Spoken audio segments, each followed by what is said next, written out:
استشهد شرطي في هجوم مسلح في أثناء سيره بأحد شوارع مدينة العريش.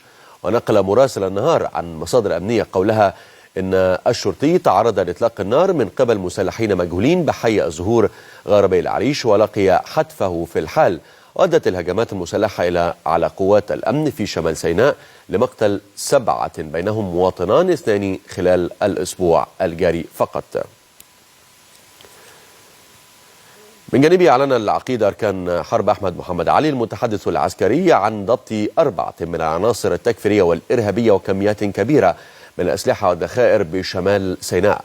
وقال المتحدث على صفحته الرسمية على موقع التواصل الاجتماعي فيسبوك إنه تم القبض على تلك العناصر في عملية دهم بقريتي المقاطعة والمهدية، التي أسفرت أيضا عن حرق وتدمير عدد من العشش التي تستخدم كنقاط انطلاق للعمليات الإرهابية.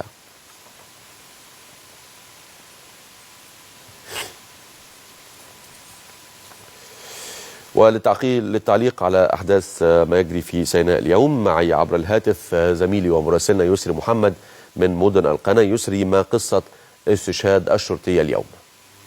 نعم، بالفعل هذا الحادث وقع صباح اليوم بمنطقة الزهور بالعريش، عندما كان الشرطي وهو أمين شرطة يسير في هذا الشارع متوجها إلى مقر عمله، حيث قام مسلحون كانوا داخل أحد السيارات سوداء اللون. وهذه السيارة معروفة بمدينة العريش بأنها دائما يستقلها مسلحون ويقومون باستهداف قوات الجيش والشرطة.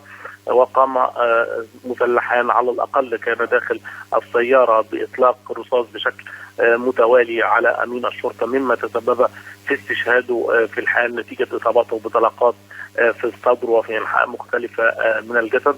أيضا قبل قليل انفجرت أحد العبوات الناسفة في سيارة إطفاء تتبع الجيش بمدخل مدينة رفح. هذه السيارة كانت متوجهة لملء خزانتها بالمياه، ثم انفجرت بها العبوة الناسفة، مما تسبب في إصابة جنديين على الأقل، أحدهما إصابته خطيرة.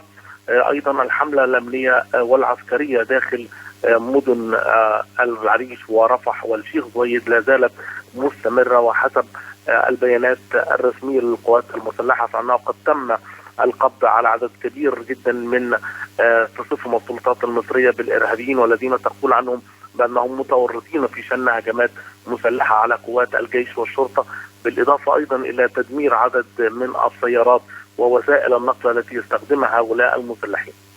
أشكرك جزيلا يسري محمد، مراسل تلفزيون النهار من مدن القناة.